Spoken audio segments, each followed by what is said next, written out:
Oke, terima Ya, kasih, Pak Bayu untuk kesempatannya. Terima kasih pada organizer dan juga partisipan webinar Matematika Keuangan Syariah. Jadi pada kesempatan kali ini saya akan mempresentasikan topik riset saya bersama supervisor saya, Profesor Adam Kolkowicz dan Profesor Ken Sengtan dari University of Waterloo, yang tadi sudah dimention oleh Ibu Novriana. Yang pertama terkait dengan capital market, yaitu Syariah Compliant Investment, dan yang kedua terkait dengan takaful atau insurance product. Oke, di 10 menit pertama saya akan menjelaskan topik pertama di bidang investment portfolio, dan yang kedua terkait permasalahan di bidang Islamic insurance atau takaful. Oke, mari kita mulai dari topik yang pertama. Di sesi ini saya akan mulai membahas dari fitur yang membedakan antara portfolio syariah dan non-syariah, kemudian pemodelan matematika, dan diakhiri dengan empirical example. Oke, kita mulai dari fitur yang pertama. Suatu saham akan masuk ke dalam listed saham syariah jika telah melalui proses screening. Nah, ada 4 jenis screening yang perlu dicek dari setiap saham, yaitu leverage ratio, cash ratio, liquidity ratio, dan non-permissible income ratio. Untuk rasio 1-3, ini ada 3 jenis divisor yang digunakan pada praktiknya. Contohnya di Indonesia menggunakan total aset sebagai pembagi dari total debt atau total hutang untuk mendapatkan leverage ratio, di mana S&P menggunakan 24 bulan rata-rata market capitalization, di mana Dow Jones Islamic Market menggunakan 36 months market capitalization. Nah, sedangkan non-permissible income ratio ini didefinisikan sebagai non-permissible income dibagi dengan total revenue dari suatu perusahaan. Nantinya, persentase non-syariah ini harus dikeluarkan dari income investor di tahapan purification. Nah, selama masa investasi, suatu saham selama masa investasi itu harus selalu dilakukan cek, sehingga nilai dari financial ratio ini harus kurang dari permissible boundary U, di mana U ini nilainya antara 33 sampai 50% untuk financial ratio 1-3, dan nilainya batas atas untuk non-permissible ratio ini antara 5 sampai 10%, di mana di Indonesia menggunakan 10%. Di banyak negara lainnya digunakan 5%. Nah, ini adalah contoh data financial ratio yang saya ambil dari 6 perusahaan yang masuk ke dalam list Jakarta Islamic Index. Ini saya retrieve data dari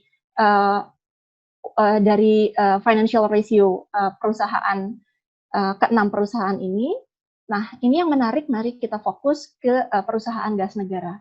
Jika kita menggunakan 26 month atau 24 atau 36 bulan rata-rata market capitalization, maka di tahun 2018 financial ratio ini nilainya melewati boundary yang diperbolehkan, yaitu 33%. Maka di titik ini Pegas tidak lagi consider compliance jika kita menggunakan permissible boundary 33%, sehingga investor harus melikuidasi saham tersebut. Jika harga saham di titik ini sedang turun, maka investor akan mengalami kerugian. Nah, disinilah fund manager dari portfolio syariah perlu untuk memitigasi resiko semacam itu. Nah, yang kedua yaitu purification process yang tadi sudah saya mention. Dalam praktiknya ada dua jenis dua tipe purification, yaitu purification terhadap dividen atau terhadap investment. Nah, di Indonesia yang digunakan adalah dividend purification. Di banyak negara di Timur Tengah menggunakan investment purification. Nah, dividend purification loss per share itu didefinisikan sebagai variabel P di sini, di mana dividen, jika kita menggunakan dividen purification, maka total purification loss per share, yaitu persentase dari income non-halal dikalikan dengan dividen yang dibagikan. Artinya di sini, jika suatu perusahaan tidak membagikan dividen, maka tidak ada income yang harus dikeluarkan atau dipurifikasi. Nah, sedangkan investment purification didefinisikan sebagai non-permissible income dibagi dengan jumlah saham yang beredar. Oke, itu perbedaannya. Sehingga return dari portfolio, yaitu total return dari pergerakan saham ditambah dividen yield dikurangi dengan purification rate. Perbedaannya dengan konvensional portfolio itu tidak ada, mereka tidak ada purification rate. Nah, Markowitz di tahun 1952 mendefinisikan reward dari portfolio sebagai expected return atau mean dari portfolio return, di mana riskiness atau resiko dari portfolio dinilai dari variance return-nya. Di sini kita asumsikan antara dividend yield dan purification rate memiliki korelasi positif. Oke. Nah, permasalahan yang dicari oleh Syariah Fund Manager yaitu mencari aset alokasi dari setiap saham sehingga meminimumkan risiko portfolio terhadap, nah ini constraint-nya adalah kita ingin target return itu return dari portfolio mencapai suatu target return you have di sini. Dan total persentase aset alokasi sama dengan 1, artinya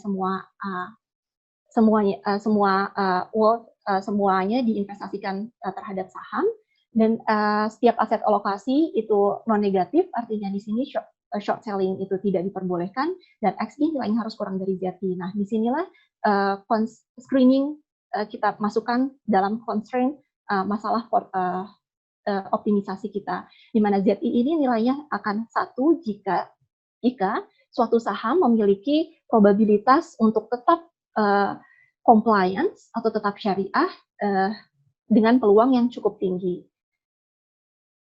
Nah, kita menggunakan data empiris di sini dengan 6 data perusahaan yang tadi saya mention di bagian screening proses sebelumnya. Nah, berikut hasilnya impact dari purification terhadap performance suatu portfolio.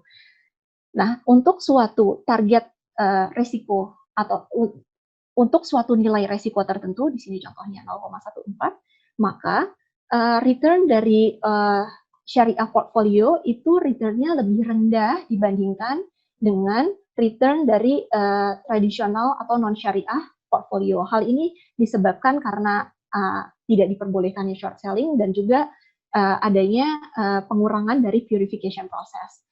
Nah, selanjutnya di sini kita melihat impact dari probabilistic screening constraint, baik pada aset level maupun portfolio level, maka screening constraint yang kita tambahkan pada permasalahan portfolio itu menggeser efficient frontier ke sebelah kanan atas.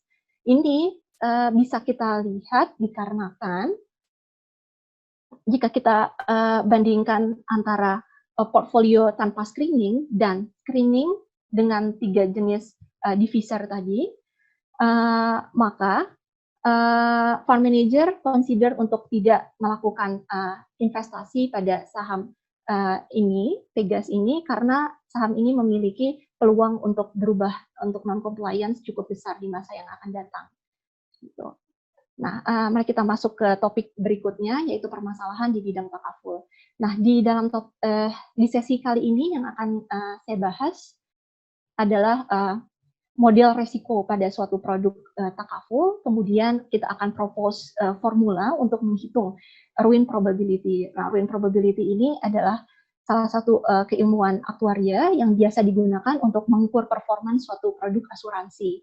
Nantinya kita akan membandingkan antara konvensional dan syariah insurance di bagian numerical illustration. Oke. Hybrid takaful model. Jadi perbedaan antara takaful dengan konvensional, di mana takaful ini menggunakan prinsip donasi dan resharing antara partisipan takaful itu sendiri. Jadi peran dari perusahaan takaful hanya menjadi operator yang membantu untuk memanage dana dari partisipan tersebut, sehingga dalam neraca keuangannya perlu dibagi menjadi 2 antara dana keuangan untuk perusahaan dan keuangan untuk partisipan gitu. Nah, di sini saya fokus kepada hybrid model, di mana menerapkan wakalah atau fix fee untuk operator dan juga resharing untuk investasinya. Oke, di sini akan coba saya jelaskan surplus diagram dari hybrid takaful model yang nanti akan kita propose modelnya. Jadi pertama partisipan memberikan kontribusi, kemudian sebagian dari kontribusi itu akan dikurangi untuk membayar wakalah atau agency fee kepada operator, dan sisanya akan masuk ke dalam pool of participants fund, di mana nantinya dana ini akan digunakan untuk membiayai segala macam klaim para anggotanya atau para participants. Nah, sebagian akan diinvestasikan di syariah compliance investment. Jika nantinya ada profit dari investasi, maka perusahaan takaful memiliki hak untuk memiliki hak bagi hasil dari investasi tersebut, dan sisa investasi lainnya itu akan memperkuat dana participants. Nah, jika di akhir periode terdapat surplus, maka dividen akan dibagikan kepada sebagian kecil kepada perusahaan, dan juga sisanya akan dibagikan kepada participants.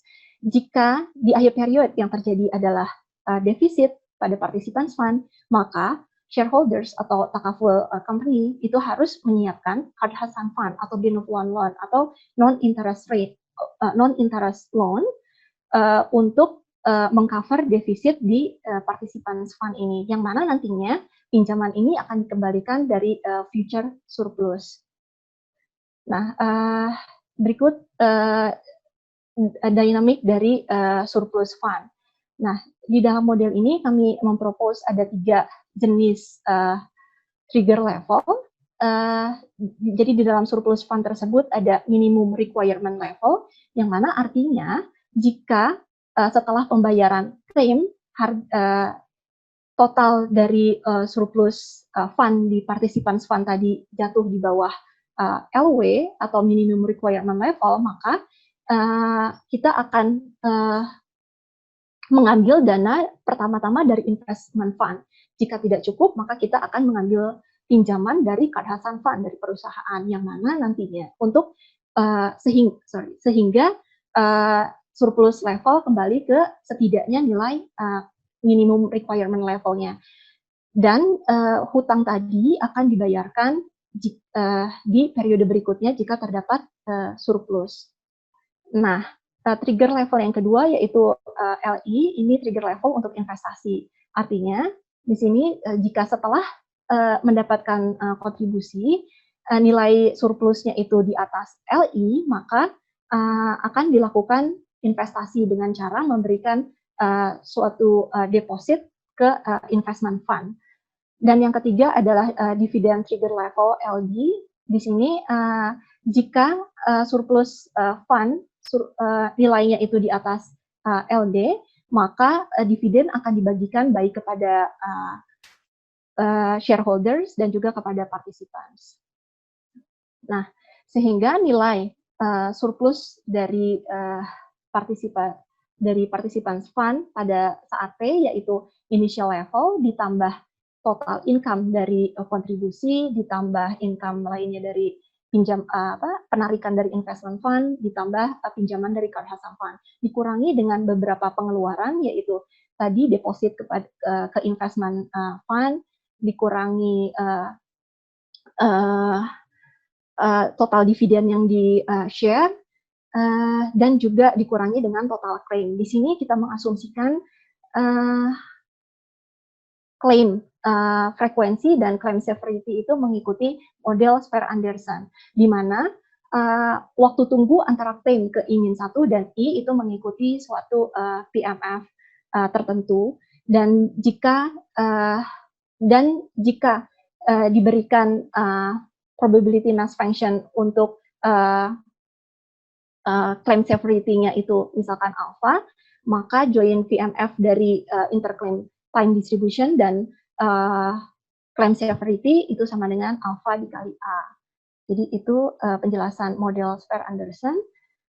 Nah, selanjutnya yang akan kita bahas adalah proses perhitungan finite time ruin probability atau probabilitas ruin atau perusahaan gulung tikar gitu dari model surplus yang sudah kita bangun. Nah, ruin time T itu didefinisikan sebagai waktu minimum, waktu pertama kali nilai surplus itu bernilai negatif. Gitu. Nah, yang akan kita goal-nya adalah kita akan menghitung finite time ruin probability, yaitu C, yaitu peluang ruin terjadi sebelum suatu masa tau, gitu, dengan diberikan initial value untuk surplus fund yaitu U, dan ini adalah surplus value untuk external fund yaitu investment fund, Kardashian fund, dan liability level. Oke, nah kita akan menghitung ruin probabilitas dengan melalui proses rekursif perhitungan conditional finite time survival probability atau peluang ruin tidak terjadi, gitu. Di mana boundary conditionsnya dari survival probability, probabilitas ruin tidak terjadi itu nilainya akan sama dengan 0, atau ruin pasti terjadi kalau sejak awal U-nya sudah negatif, atau bernilai 1 jika U-nya itu positif dan tau di sini nilainya sama dengan taunya sama dengan 0. Nah, dan finite time ruin probabilitas ruin itu bisa kita hitung sama dengan 1 dikurangi survival probabilitas. Nah, sedangkan survival probability itu sendiri bisa kita hitung menggunakan formula rekursif berikut.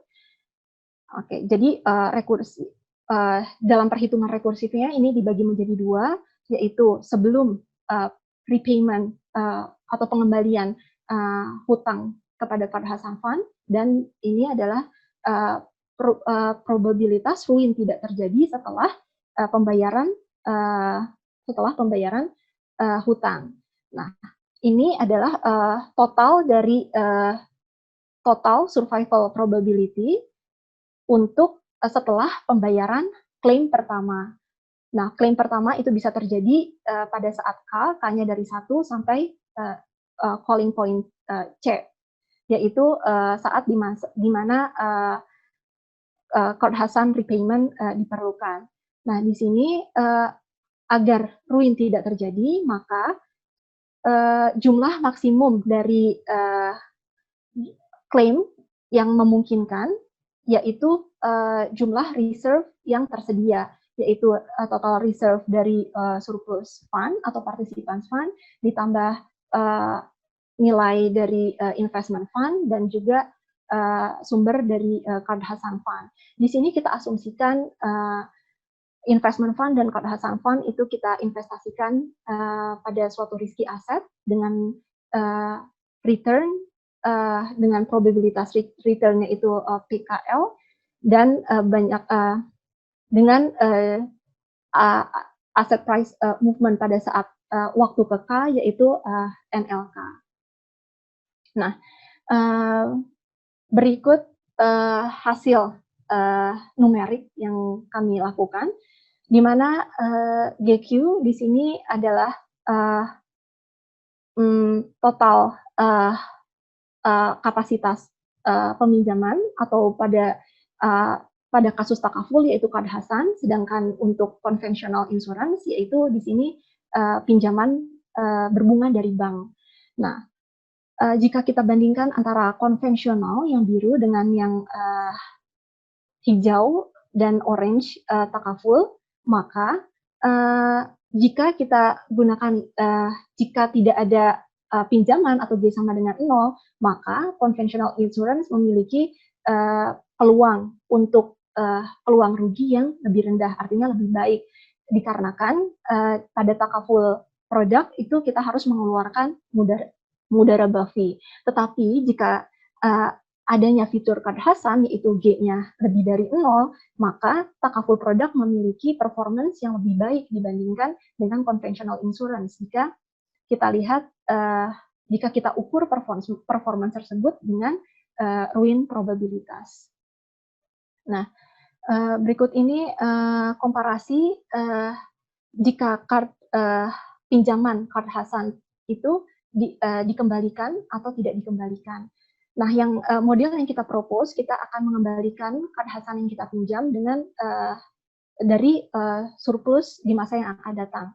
Nah, di sini Arham Ahlak di tahun 2016 juga melakukan penelitian untuk takaful produk, namun beliau mengasumsikan bahwa Qard Hasan Fund tidak perlu dikembalikan, gitu. Jadi lebih seperti charity atau sedekah.